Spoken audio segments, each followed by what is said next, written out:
লীলা পুরুষোত্তম শ্রীকৃষ্ণ পুতনা বধ। যদিও শ্রীকৃষ্ণ ছিলেন দেবকী এবং বসুদেবের পুত্র, কংসের অত্যাচারের ফলে বসুদেব শ্রীকৃষ্ণের জন্মোৎসবের আনন্দ উপভোগ করতে পারেননি, কিন্তু শ্রীকৃষ্ণের পালক পিতা নন্দ মহারাজ অত্যন্ত আনন্দের সঙ্গে শ্রীকৃষ্ণের জন্মোৎসব পালন করেছিলেন। পরের দিন ঘোষণা করা হয়েছিল যে যশোদার একটি পুত্র সন্তান হয়েছে। বৈদিক প্রথা অনুসারে নন্দ মহারাজ জন্মোৎসব পালন করার জন্য জ্যোতিষী এবং ব্রাহ্মণদের নিমন্ত্রণ করলেন। শিশুর জন্মের পরে জ্যোতিষীরা তার জন্ম লগ্নের গণনা করে কোষ্ঠী তৈরি করলেন। জন্মোৎসবের পর নন্দ মহারাজ ঠিক করলেন কংসকে কর দেওয়ার জন্য মথুরায় যাবেন। যাবার আগে তিনি সমস্ত সমর্থ গোপীদের ডেকে তার অনুপস্থিতিতে বৃন্দাবনের দেখাশোনা করতে বললেন।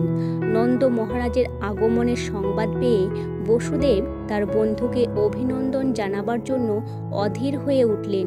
তিনি তৎক্ষণাৎ নন্দ মহারাজের সঙ্গে দেখা করতে গেলেন।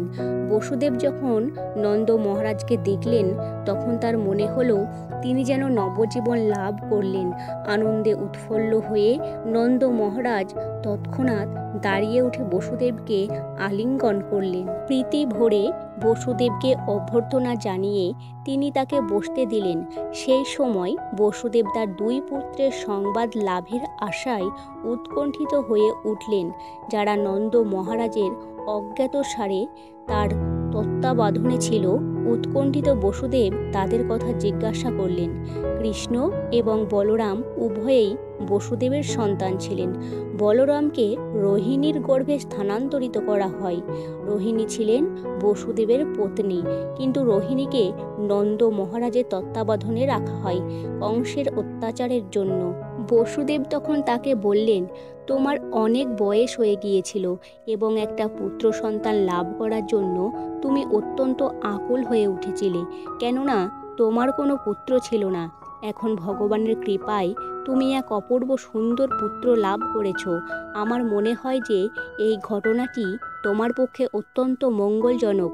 ভাই নন্দ, আমি কংসের কারাগারে বন্দী ছিলাম, কিন্তু এখন আমি মুক্ত হয়েছি। তাই আমার মনে হচ্ছে যেন আমি নবজীবন প্রাপ্ত হয়েছি। তোমাকে আবার দর্শন করার কোনো আশাই আমার ছিল না। বসুদেব জিজ্ঞাসা করলেন, দয়া করে আমাকে বৃন্দাবনবাসীদের সকলের খবর বলো। তোমার অনেক পালিত পশু রয়েছে, তারা সকলে সুখী তো? তারা সকলে যথেষ্ট ঘাস ও জল পাচ্ছে তো? যেখানে তুমি আছো সেই জায়গাটি নিরাপদ এবং শান্তিপূর্ণ তো? বসুদেব এইভাবেই প্রশ্ন করলেন, কেননা শ্রীকৃষ্ণের নিরাপত্তার ব্যাপারে তিনি অত্যন্ত উদ্বিগ্ন ছিলেন। তিনি জানতেন যে কংস এবং তার অনুচরেরা শ্রীকৃষ্ণকে বধ করবার জন্য সমস্ত অসুর এবং রাক্ষসদের পাঠাচ্ছিল। তারা ইতিমধ্যেই স্থির করেছিল যে শ্রীকৃষ্ণের জন্মের 10 দিনের মধ্যে যত সমস্ত শিশুর জন্ম হয়েছে তাদের সকলকে হত্যা করতে হবে। বসুদেব যেহেতু শ্রীকৃষ্ণের নিরাপত্তার জন্য অত্যন্ত উদ্বিগ্ন হয়েছিলেন, সেই কথা শুনে নন্দ মহারাজ বললেন, প্রিয় বসুদেব, আমি জানি যে তুমি অত্যন্ত ব্যথিত হয়েছ, কেননা কংস তোমার এবং দেবকীর সবকটি সন্তানকেই হত্যা করেছে। যদিও শেষের সন্তানটি ছিল একটি কন্যা, তবুও কংস তাকে হত্যা করতে পারেনি এবং সে স্বর্গলোকে ফিরে গেছে। প্রিয় সখা বসুদেব, তুমি দুঃখিত হও না। আমরা সকলেই অদৃষ্টের দ্বারা পরিচালিত হচ্ছি। সকলেই তার পূর্বকৃত কর্ম অনুসারে ফল ভোগ করে থাকে, এবং যিনি কর্ম ও তার ফল সম্বন্ধে অবগত তিনি হচ্ছেন যথার্থ জ্ঞানী। তিনি কখনোই কোনো কিছুতে বিমর্ষ হন না। সুখ ও দুঃখে তিনি সর্বদাই অবিচলিত থাকেন। নন্দ মহারাজ যখন ঘরে ফিরে যাচ্ছিলেন, তখন বসুদেবের উপদেশের কথা তার বারবার মনে হতে লাগলো। বসুদেব বলেছিলেন, সেদিন কোনো উৎপাত হতে পারে। বসুদেব অবশ্যই তার মঙ্গলের জন্য এই উপদেশ দিয়েছিলেন এবং বসুদেবের বচন কখনো অসত্য হওয়ার কথা নয়। তাই ভীতচিত্তে তিনি পরমেশ্বর ভগবানকে স্মরণ করতে লাগলেন। বিপদের সময় ভগবানের শরণাপন্ন হওয়া ভক্তের পক্ষে খুবই স্বাভাবিক, কেননা তার তো অন্য কোনো আশ্রয় নেই। কোনো শিশু যখন বিপদে পড়ে তখন সে তার পিতা অথবা মাতার শরণ নেয়, তেমনই ভক্ত সবসময় পরমেশ্বর ভগবানের শরণাগত। তিনি যখন কোনো বিশেষ বিপদের সম্মুখীন হন তখন তিনি বারবার ভগবানের স্মরণ করতে থাকেন। কংস তার আসুরিক মন্ত্রীদের সঙ্গে পরামর্শ করার পর পুতনা নামক এক রাক্ষসীকে গ্রামে এবং গোচরণ ভূমিতে সমস্ত শিশুদের হত্যা করতে নির্দেশ দিল। যেখানে ভগবানের নাম সংকীর্তন হয় না, সেইখানেই কেবল এই সমস্ত মায়াবী রাক্ষসীরা তাদের জাদুর প্রভাব বিস্তার করতে পারে। শাস্ত্রে বলা হয়েছে, যেখানে হেলা ভরেও ভগবানের নাম কীর্তিত হয়, ভূত প্রেত পিশাচের উৎপাত এবং নানা রকম দুর্যোগ সেখান থেকে তৎক্ষণাৎ বিদূরিত হয়ে যায়। আর সেখানে ঐকান্তিকভাবে নিষ্ঠা ভরে ভগবান শ্রীকৃষ্ণের নাম কীর্তন হয়, সেইখানকার তো কথাই নেই। বিশেষ করে বৃন্দাবনে, যেখানে পরমেশ্বর ভগবান স্বয়ং উপস্থিত ছিলেন।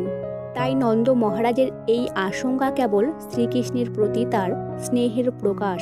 প্রকৃতপক্ষে পুতনা যতই শক্তিশালী হোক না কেন, তার থেকে ভয় পাওয়ার কিছুই ছিল না। এই ধরনের পিশাচীদের বলা হয় খেচুড়ি, অর্থাৎ তারা আকাশে উড়তে পারে। এই ধরনের পিশাচী বিদ্যা ভারতের উত্তর পশ্চিম প্রদেশের কোনো গহন প্রদেশে আজও কিছু স্ত্রীলোক চর্চা করে থাকে। তারা ওপরে ফেলা গাছের ডালে করে এক জায়গা থেকে আর এক জায়গায় যেতে পারে। পুতনা সেই বিদ্যা জানত, সেই জন্য তাকে শ্রীমদ্ ভাগবতে খেচুড়ি বলে বর্ণনা করা হয়েছে। অনুমতি না নিয়েই পুতনা গোকুলে নন্দ মহারাজের গৃহে প্রবেশ করে। এক অতি রূপবতী রমণীর রূপ ধারণ করে সে যশোদা মায়ের ঘরে প্রবেশ করল। পাপিনী পুতনা নানা রকম জাদুবিদ্যা জানত। সেই জাদুবিদ্যার প্রভাবে সে এক অপূর্ব সুন্দরী যুবতীর বেশ ধারণ করল। তার উন্নত নিতম্ব, নিটল কুচযুগল, কানে দুল এবং কেশপাশে ফুলমালায় বিভূষিতা হয়ে সেই এক অপূর্ব সুন্দর রূপ ধারণ করল। তার ক্ষীণ কটিতট তাকে বিশেষভাবে সৌন্দর্য মণ্ডিত করে তুলেছিল। মৃদু হাস্য ভ্রুভঙ্গি করে সে সকলের দিকে তাকাতে লাগলো এবং সমস্ত ব্রজবাসীরাই তার রূপে মোহিত হলো। সরল গোপিকারা মনে করল যে পদ্মফুল হাতে স্বয়ং লক্ষ্মীদেবী যেন বৃন্দাবনে এসে উপস্থিত হয়েছেন। তাদের মনে হলো লক্ষ্মীদেবী যেন তার প্রতি শ্রীকৃষ্ণের দর্শন করতে এসেছেন। পুতনার অপূর্ব সুন্দর রূপ দর্শন করে কেউ তাকে বাধা দিল না এবং সে নির্বিঘ্নে নন্দ মহারাজের গৃহে প্রবেশ করল। শিশুঘাতিনী পুতনা দেখল যে শ্রীকৃষ্ণ একটা শয্যার উপরে শুয়ে আছে এবং সে বুঝতে পারল যে সেই শিশুটির মধ্যে এক অজেয় শক্তি নিহিত রয়েছে। পুতনা ভাবল, এই শিশুটি এত শক্তিশালী যে নিমিষের মধ্যে সে সমস্ত ব্রহ্মাণ্ডকে ধ্বংস করে ফেলতে পারে। পুতনার এই চিন্তাধারা অত্যন্ত তাৎপর্যপূর্ণ। পরমেশ্বর ভগবান শ্রীকৃষ্ণ সকলের হৃদয়ে বিরাজ করছেন। ভগবদ্গীতায় বলা হয়েছে যে তিনিই স্মৃতি, জ্ঞান এবং বুদ্ধি দান করেন, আবার তিনিই তা অপহরণ করে নেন। পুতনা বুঝতে পেরেছিলেন যে নন্দ মহারাজের গৃহে সে যে শিশুটিকে দর্শন করেছিল তিনিই হচ্ছেন স্বয়ং পরমেশ্বর ভগবান। যদিও তিনি একটি শিশুর রূপ পরিগ্রহ করে পালঙ্কের ওপর শুয়ে আছে, কিন্তু তা বলে তিনি শক্তিহীন নন। জড়বাদীদের যে ধারণা যোগ তপস্যা ইত্যাদি করে কোনো জীবই কখনো ভগবান হতে পারে না। ভগবান সর্ব অবস্থাতেই ভগবান। শিশুরূপেও শ্রীকৃষ্ণ পূর্ণ বিকশিত নবযৌবন সম্পূর্ণ শ্রীকৃষ্ণের মতোই সর্বশক্তিমান। মায়াবাদী মতবাদ অনুসারে জীব পূর্বে ভগবান ছিল, কিন্তু এখন মায়ার দ্বারা প্রভাবিত হয়ে পড়েছেন। তাই তারা বলে যে বর্তমানে তারা ভগবান নয়, কিন্তু যখন তারা মায়ার প্রভাব থেকে মুক্ত হবে তখন তারা আবার ভগবান হয়ে যাবে। এই ধারণাটা সম্পূর্ণ ভ্রান্ত। জীব হচ্ছে পরমেশ্বর ভগবানের অনুসদৃশ্য বিভিন্ন অংশ। অগ্নি স্ফুলিঙ্গ যেমন অগ্নির বিভিন্ন অংশ, জীবও তেমনই ভগবানের বিভিন্ন অংশ। সে কখনোই শ্রীকৃষ্ণরূপী বরাট অগ্নি হতে পারে না। বসুদেব এবং দেবকীর শিশু সন্তান রূপে আবির্ভূত হলেও শ্রীকৃষ্ণ পূর্ণ পুরুষোত্তম পরমেশ্বর ভগবান। একটি ছোট্ট শিশুর মতো শ্রীকৃষ্ণ তার চোখ দুটি বন্ধ করলেন, যেন তিনি পুতনার মুখ দর্শন করতে চাইলেন না। ভগভক্তেরা বিভিন্নভাবে শ্রীকৃষ্ণের এই চোখ বন্ধ করার কারণ বিশ্লেষণ করেছেন। অনেকে বলে যে অসংখ্য শিশুঘাতিনী পুতনা যে এখন তাকে হত্যা করবার অভিপ্রায় নিয়ে এসেছে, সেই পাপিনী পুতনার মুখ দর্শন করতে চাননি বলে শ্রীকৃষ্ণ তার চোখ বন্ধ করেছিলেন।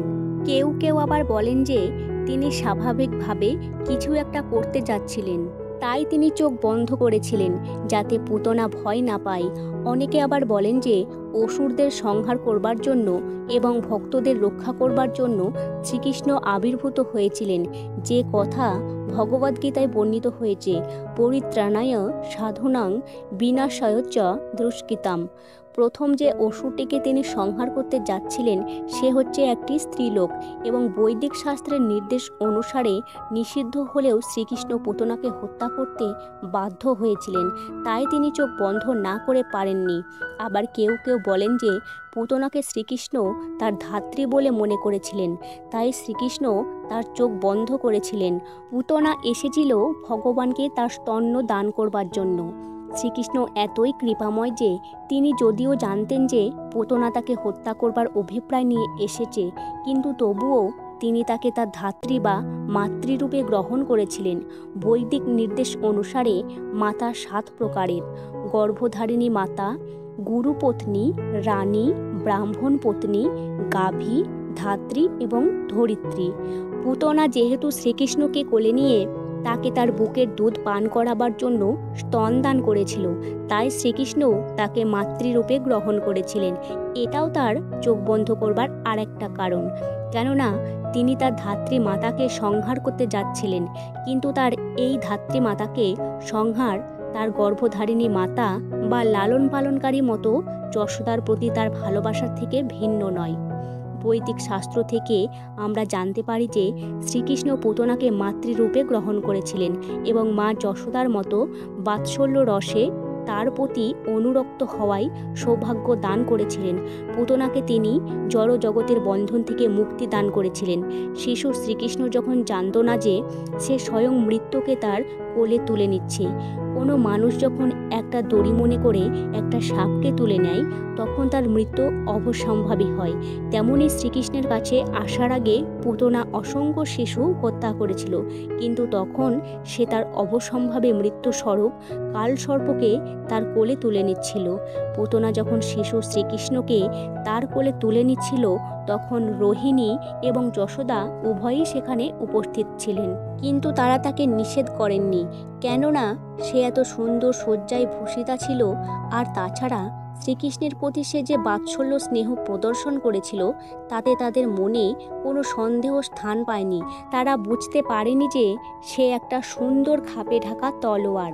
পুতনা তার স্তনে অতি তীব্র বিষ লাগিয়ে এসেছিল এবং শিশু শ্রীকৃষ্ণকে কোলে নিয়েই সে তৎক্ষণাৎ তাকে তার স্তন দান করল, যাতে সেই স্তন পান করা মাত্রই তার মৃত্যু হয়। শ্রীকৃষ্ণ ক্ষুদ্রভাবে তৎক্ষণাৎ সেই স্তন পান করে দগ্ধরূপী বিষের সঙ্গে সেই রাক্ষসের প্রাণবায়ুও শোষণ করে নিল।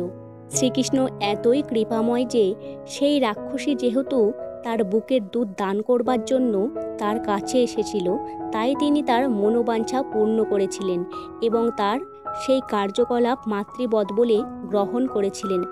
আর তার বীভৎস কার্যকলাপ বন্ধ করার জন্য তাকে তৎক্ষণাৎ সংহার করেছিলেন। আর শ্রীকৃষ্ণের দ্বারা নিহত হওয়ার ফলে সে মুক্তি লাভ করেছিল।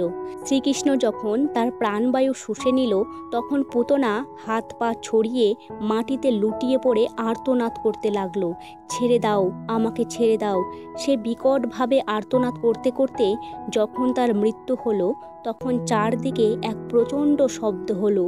নদ, নদী, গিরি, তরু, ধরিণী কেঁপে উঠল। লোকেরা মনে করল যেন চারিদিকে বজ্রপাত হচ্ছে। এইভাবে পুতনা রাক্ষসীর বিভীষিকা সমাপ্ত হলো। তখন বিরাট রাক্ষসীর রূপ প্রকাশ পেল। তার হাত পা ছড়িয়ে সে মাটিতে লুটিয়ে পড়ল এবং তার মুখ হা হয়ে রইল। ইন্দ্রের বজ্রঘাতে বৃত্রাসুরের যেভাবে পতন হয়েছিল, পুতনাও ঠিক সেইভাবে ভূপতিত হলো। তার মাথার লম্বা চুল সারা শরীরে ছড়িয়ে রইল। তার বিশাল শরীরের পতনের ফলে 6 ক্রোশ জায়গা জুড়ে সমস্ত গাছপালা বিধ্বংস হয়ে গিয়েছিল। তার সেই অতি বিশাল শরীর দেখে সকলেই বিস্ময়াভিভূত হয়ে পড়েছিল। তার মুখের দাঁতগুলি ছিল লাঙলের ফালার মতো তীক্ষ্ণ, নাসারম্ভ পর্বত গহ্বরের মতো গভীর, তার স্তনদ্বয় গিরিশিখরযুক্ত শিলাখণ্ডের মতো গভীর, তার কেশরাশি বিক্ষিপ্ত এবং তাম্রবর্ণ, চোখ দুটি অন্ধকূপের মতো গভীর, জঙ্গদয় নদীর দুটি তটের মতো, তার হাত দুটি সেতুর মতো এবং তার উদর জলশূন্য হ্রদের মতো মনে হচ্ছিল। তার পতনের ভীষণ শব্দে গোপ এবং গোপিকাদের কর্ণ বিদীর্ণ হলো এবং প্রচণ্ডভাবে হৃদকম্প হতে লাগলো। গোপিকারা যখন দেখলেন যে শিশু শ্রীকৃষ্ণ নির্ভয়ে সেই মৃত্যা রাক্ষসীর বক্ষস্থলে খেলা করছে, তখন শীঘ্র তারা তাকে সেখান থেকে তুলে নিলে মা যশোদা, রোহিণী এবং অন্যান্য বয়স্কা গোপিকারা তৎক্ষণাৎ সব রকমের বিঘ্ন থেকে শিশু শ্রীকৃষ্ণকে রক্ষা করার জন্য গোপুচ্ছ ভ্রমণ অর্থাৎ গরুর লেজ ধরে নিকটস্থ পর্বত প্রদক্ষিণ করলেন। গোমূত্র এবং গোধূলি দ্বারা শিশুকে স্নান করালেন এবং গোময় দিয়ে তার দ্বাদশ অঙ্গে তিলক দিলেন, যাতে ভবিষ্যতে তার আর কোনো অমঙ্গল না হয়। এর থেকে আমরা বুঝতে পারি মানব সমাজে গাভী কত প্রয়োজনীয়। শ্রীকৃষ্ণের দিব্য শরীরের কোনো প্রতীক্ষ রক্ষার প্রয়োজন হয় না, কিন্তু গাভীর উপযোগিতা এবং প্রয়োজনীয়তা সম্বন্ধে আমাদের শিক্ষা দেওয়ার জন্য ভগবান গোমূত্র এবং গোধূলিতে স্নান হলেন এবং অঙ্গে গোময় লেপন করলেন। এই পবিত্র সংস্কারের পর মা যশোদা এবং রোহিণীর নেতৃত্বে গোপিকারা শ্রীকৃষ্ণের শরীরকে সব রকমের বিঘ্ন থেকে রক্ষা করার জন্য ভগবানের দ্বাদশ নাম উচ্চারণ করলেন। তারা তাদের হাত এবং পা ধুয়ে 3 বার আচমন করলেন, যেটি হচ্ছে মন্ত্র উচ্চারণের পূর্বের বিধি। তারা উচ্চারণ করলেন, মণিদান তোমার জানুদয় রক্ষা করুন, যজ্ঞ তোমার উরুদয় রক্ষা করুন, অচ্যুত তোমার কোটিতট রক্ষা করুন, হয়গ্রীব তোমার জঠর দেশ রক্ষা করুন, কেশব তোমার হৃদয় রক্ষা করুন, বিষ্ণু তোমার বাহু যুগল রক্ষা করুন, ঈশ্বর তোমার সমস্ত রক্ষা করুন, চক্রধর তোমার সম্মুখ ভাগ রক্ষা করুন, গদাধর তোমার পশ্চাৎ ভাগ রক্ষা করুন, ধনুর্ধারী মধুসূদন তোমার দৃষ্টিশক্তি রক্ষা করুন, শঙ্খধারী তোমার বাম পার্শ্ব রক্ষা করুন, উপেন্দ্র তোমার উপরিভাগ রক্ষা করুন, তর্ক ভূতলে তোমার রক্ষা করুন, হলধর তোমাকে চতুর্দিক থেকে রক্ষা করুন, ঋষিকেশ তোমার ইন্দ্রিয় সকল রক্ষা করুন, নারায়ণ তোমার প্রাণবায়ু রক্ষা করুন এবং সে দেবাধিপতি নারায়ণ তোমার চিত্তকে রক্ষা করুন এবং যোগেশ্বর তোমার মনকে রক্ষা করুন, কৃষ্ণগর্ভ তোমার বুদ্ধি রক্ষা করুন এবং পরমেশ্বর তোমার আত্মাকে রক্ষা করুন এবং তুমি যখন ঘুমিয়ে থাকো তখন মাধব তোমাকে রক্ষা করুন, গমনকালে বৈকুণ্ঠ তোমাকে পতন থেকে রক্ষা করুন, উপবেশনকালে শ্রীপতি তোমাকে রক্ষা করুন এবং ভোজন সময়ে যোগেশ্বর তোমাকে রক্ষা করুন। এইভাবে মা যশোদা শ্রীকৃষ্ণের বিভিন্ন অঙ্গ রক্ষা করার জন্য বিষ্ণুর নাম কীর্তন করতে লাগলেন। মা যশোদার স্থির বিশ্বাস ছিল যে ডাকিনী, জাদুধানী, কুমাণ্ড, যক্ষ, রাক্ষস, বিনায়ক, কোটরা, রেবতী, জ্যেষ্ঠা, পুতনা, মাতৃকা, উন্মাদ প্রভৃতি ভূত, প্রেত, পিশাচারী প্রভাব থেকে শ্রীকৃষ্ণকে রক্ষা করতে হবে। এদের প্রভাবে মানুষ তাদের অস্তিত্বের কথা ভুলে যায়, কখনো এরা স্বপ্নেও মহা উৎপাতের সৃষ্টি করে। কখনো এরা বৃদ্ধা স্ত্রীলোকের রূপে এসে শিশুদের রক্ত পান করে, কিন্তু যেখানে ভগবানের নাম কীর্তন হয় সেখানে তারা থাকতে পারে না। গাভী এবং ভগবানের নামের মাহাত্ম্য এবং বৈদিক নির্দেশ সম্বন্ধে মা যশোদার পূর্ণ বিশ্বাস ছিল। তাই তিনি তার শিশুপুত্র শ্রীকৃষ্ণকে রক্ষা করার জন্য সম্পূর্ণভাবে গাভীর উপর নির্ভর করেছিলেন এবং বিষ্ণুর নামের আশ্রয় গ্রহণ করেছিলেন। তিনি বিষ্ণুর দিব্য নামসমূহ কীর্তন করেছিলেন যাতে তিনি তার শিশুপুত্রটিকে রক্ষা করেন। বৈদিক সংস্কৃতি অনাদিকাল থেকে গোরক্ষা এবং ভগবানের নাম কীর্তনের সুযোগ গ্রহণ করে আসছে। যারা বৈদিক প্রথা অনুসরণ করে আসছেন, বিশেষ করে গৃহস্থরা, তারা তাদের বাড়িতে অন্ততপক্ষে 12টি গাভী পালন করেন এবং শ্রী বিষ্ণুর অর্চা বিগ্রহের উপাসনা করেন। বৃন্দাবনের বয়স্কা গোপিকারা শ্রীকৃষ্ণের প্রতি ভালোবাসায় এতই মগ্ন ছিলেন যে তাকে রক্ষা করার জন্য তারা আকুল হয়ে উঠেছিলেন। যদিও তার রক্ষার কোনো প্রয়োজন হয় না, কেননা ইতিমধ্যেই তিনি নিজেকে রক্ষা করছেন। তারা জানতেন না যে শ্রীকৃষ্ণই হচ্ছেন পরমেশ্বর ভগবান এবং এখন তিনি একটি শিশুরূপে তাদের সঙ্গে খেলা করছেন। শ্রীকৃষ্ণকে রক্ষা করার সমস্ত অনুষ্ঠানগুলি সম্পন্ন হলে পরে মা যশোদা শ্রীকৃষ্ণকে তার দুধ পান করার জন্য স্তন দান করলেন। বিষ্ণু মন্ত্র উচ্চারণ করার পর মা যশোদার মনে হলো যে তার শিশু সন্তানটি এখন সম্পূর্ণ নিরাপদ। ইতিমধ্যে যে সমস্ত গোপেরা রাজাকে কর দেওয়ার জন্য মথুরায় গিয়েছিলেন, তারা ফিরে এসে পুতনার বিশাল শরীর দর্শন করে অত্যন্ত বিস্মিত হলেন। নন্দ মহারাজ বসুদেবের ভবিষ্যৎবাণীর কথা স্মরণ করলেন এবং ভাবলেন তিনি নিশ্চয়ই একজন মহান ঋষি এবং যোগী। তা না হলে কি করে তিনি মথুরাতে থেকে ব্রজের এই উৎপাতের কথা বলতে পারলেন? তারপর ব্রজবাসীরা সেই রাক্ষসীর দেহ কুঠার দিয়ে টুকরো করে কেটে পৃথক পৃথকভাবে দগ্ধ করলেন। তখন সুগন্ধযুক্ত ধূম্র উদগীরণ হচ্ছিল। এর থেকে বোঝা যায় যে পুতনা তার সমস্ত পাপ থেকে মুক্ত হয়ে দিব্য শরীর লাভ করেছিল। পরমেশ্বর ভগবান যে পরম মঙ্গলময় তা এর থেকে বোঝা যায়। পুতনা এসেছিল শ্রীকৃষ্ণকে হত্যা করবার জন্য, কিন্তু যেহেতু শ্রীকৃষ্ণ পুতনার স্তন পান করেছিলেন, তাই পুতনা তার সমস্ত পাপ থেকে মুক্ত হয়েছিল এবং তার মৃতদেহটিও দিব্য ভাব লাভ করেছিল। তার একমাত্র কাজ ছিল শিশু হত্যা করা। সে ছিল রক্তপানীয়, কিন্তু শ্রীকৃষ্ণের প্রতি বিদ্বেষযুক্ত হওয়া সত্ত্বেও সে মুক্তি লাভ করেছিল, কেননা শ্রীকৃষ্ণকে তার স্তন্য দান করেছিল। সুতরাং যারা বিশ্বাস ও ভক্তি সহকারে পিতা ও মাতার মতো বাৎসল্য রসে ভগবানকে স্নেহ করবেন, তারা যে কত সৌভাগ্যশালী তা আমরা সহজেই অনুমান করতে পারি। শুদ্ধ ভক্ত সর্বদাই গভীর স্নেহ ও ভালোবাসা সহকারে শ্রীকৃষ্ণের সেবা করেন, কেননা তিনি জানেন যে শ্রীকৃষ্ণ হচ্ছেন পরমেশ্বর ভগবান, তিনিই হচ্ছেন সমস্ত জীবের পরমাত্মা।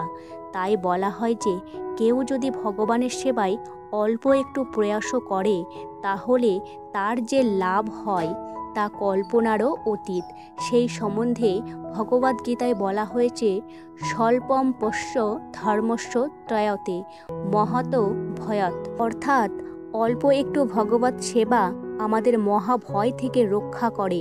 ভগবত ভক্তি এতই অপূর্ব যে জ্ঞাতসারে এবং অজ্ঞাতসারে যদি ভগবানের একটু সেবাও আমরা করে থাকি, তার ফলে যে মহৎ লাভ হয় তা আমরা কল্পনাও করতে পারি না।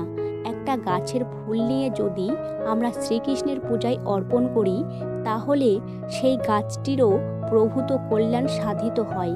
এইভাবে শ্রীকৃষ্ণের পূজায় যখন ফুল অর্পণ করা হয়, তখন যে সমস্ত গাছগুলিতে সেই ফুল ফলগুলো ধরেছিল অজ্ঞাতসারে, তারাও সুকৃতি অর্জন করে। তাই অর্জনের প্রভাবে সকলেরই মঙ্গল হয়। শ্রীকৃষ্ণ ব্রহ্মা, শিব আদি মহান দেবতাদেরও উপাস্য, আর পুতনা এতই সৌভাগ্যশালী ছিল যে তার কোলে তিনি একটি শিশুরূপে খেলা করেছিলেন। মুনি ঋষিরা শ্রীকৃষ্ণের যে চরণ কমলের ধ্যান করেন তা পুতনার শরীর স্পর্শ করেছিল। মানুষ শ্রীকৃষ্ণকে ভক্তি ভরে নানা রকম আহার্য নিবেদন করে। শ্রীকৃষ্ণ স্বেচ্ছায় পুতনার স্তন্য পান করেছিলেন। ভক্তরা তাই প্রার্থনা করেন যে ভৈরী ভাবাপন্ন হয়ে শ্রীকৃষ্ণকে কিছু দান করার ফলে পুতনা যদি এই রকমের সৌভাগ্য অর্জন করতে পারে, তাহলে ভক্তি ভরে শ্রীকৃষ্ণের আরাধনা করলে যে কী লাভ হবে সেটা কে কল্পনা করতে পারে। তাই শ্রীকৃষ্ণের প্রতি অহেতুকী ভক্তিযুক্তি হওয়া উচিত।